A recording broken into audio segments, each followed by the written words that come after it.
I realize that this video's thumbnail and title may be triggering to some of you, but I honestly think that if you hear my thought process behind this video, you'll understand where I'm coming from, and you might even have some suggestions of your own. So listen, I've been following the NBA for a long time. I'm quickly approaching my mid-30s, and I've been obsessively watching the game since I was about 5 years old. Based on that fact, my watched experience goes all the way back to the mid-90s. But the truth is, I was actually watching games from long before that. Back in the day, we didn't have TiVo, YouTube, or even the internet. If there was a remarkable game or highlight that you wanted to rewatch, then you had to record it on VHS tapes. That's exactly what my dad did to an obsessive extent, as he recorded every playoff game, all-star game, and some regular season games on VHS tapes throughout the 80s and 90s. This was the root of my passion for basketball, as I was addicted to these tapes. And while other 5-year-old children were watching things like Barney, I was busy watching my dad's tapes of 1980s basketball on repeat. And to this day, I still have cardboard boxes full of VHS tapes of past generations. That's how I'm so familiar with eras that I technically didn't live through, but I certainly feel like I did.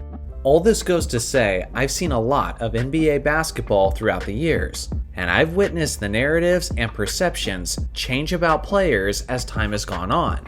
I've seen guys be considered as top 5 players in the game, just to be forgotten and only discussed by the most hardcore basketball fans 20 years later. Since I've been watching the sport for so long, I think I've started to recognize the trends, and players who may seem like famous superstars that everybody knows about, but decades from now, general audiences won't be talking about them as much. Obviously, you guys will remember these players since you lived to watch them. But trust me, 20 to 30 years from now, you'll be in my position, and you'll discover that general audiences don't talk about them as much as they should. So now, here's my short list of players who won't be remembered decades from now. First off, Damian Lillard. Let me first clarify, since Lillard is an active player, he's subject to change, as he may very well join a super team, win a championship, and add accolades to his legacy in the near future. But as things currently stand, he is the perfect candidate for a player who won't be talked about decades from now. The way I see him is that he's a modern-day version of Alex English in the 1980s, who's a player that only the most hardcore basketball fans ever talk about. Obviously, these two players were at different positions. They had different builds, and they had vastly different play styles. But when it comes to the aspects that make up a legacy, they're pretty darn similar. Damian Lillard was one of the best scorers of his generation, and so was Alex English, as no player scored more total points than English in the 1980s. Both athletes were the best players for their respective small market teams for many, many years, but neither superstar ever won an NBA championship. Neither star has any MVPs or very much hardware in general. Neither player was considered as a quality defender, and both players were overshadowed by other superstars with more stacked teams. Sure, Lillard has some incredible individual performances on his resume, but so does English. So do guys like Tom Chambers and Dominique Wilkins. And again, only the most hardcore basketball fans ever talk about these guys. Now things could change. If he wins an NBA championship, then he'll certainly be immortalized. Or even just a trip to the NBA Finals and a historic performance could possibly give him the Allen Iverson treatment. Now this doesn't apply to Blazer fans and diehard basketball fans, because you're still the minority in the grand scheme of things. If Lillard is going to have a legacy that lasts for decades to come, then something needs to change within his resume, and it needs to change soon. Second up is Paul George. For a while, this player has been considered as one of the best two-way players in the entire league, and he was even considered as an MVP candidate for a short period of time. But guess what? Many other great players of the past can make those same claims, but have since been forgotten. Players like Sidney Moncrief, Nate Thurmond, and Alvin Robertson were elite two-way players in their day, yet they're rarely mentioned in the modern era. Oftentimes, players' legacies are sustained by the iconic images that we remember them for.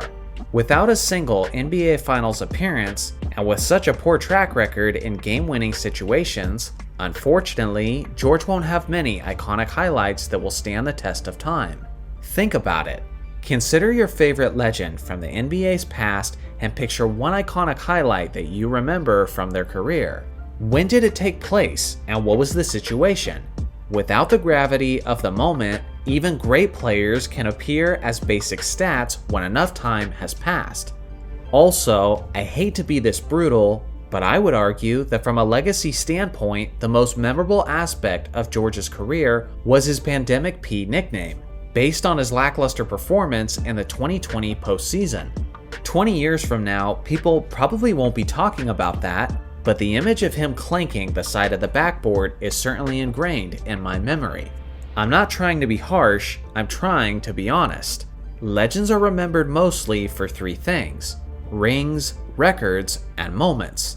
Without any of those three things working in your favor, you're basically swimming upstream when it comes to building your legacy. Last on the list is Joe Johnson. ISO Joe was one of the great one-on-one players who was extremely skilled offensively. He's the only retired player on this list, but in many ways, I think he also fits this criteria.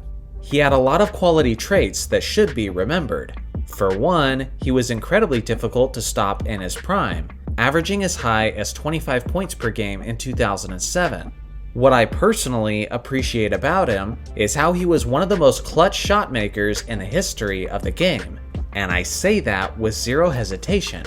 It depends on how you define a game-winning shot, but based on the most common definitions, Johnson is either in the top 5 or the top 10 spots for the most game-winning shots in NBA history. Unfortunately, I don't think this is something that general audiences will know about a couple decades from now, because ISO Joe never received much hardware, and none of his teams ever made it to the NBA Finals. Most of his greatest moments simply came in regular season games, on teams that were good, but were almost never expected to win a championship. In a similar fashion to an extremely clutch player like Baron Davis, I think the appreciation of Johnson will dwindle over time, as his impact slowly starts to appear as empty stats on teams that were almost never serious contenders. So what do you guys think? Who's a star player that people will almost never be talking about 20 years from now? I look forward to hearing your opinions in the comments section below. Thanks for watching as always, make sure to like and subscribe for more basketball content, and I'll see you guys in the next video.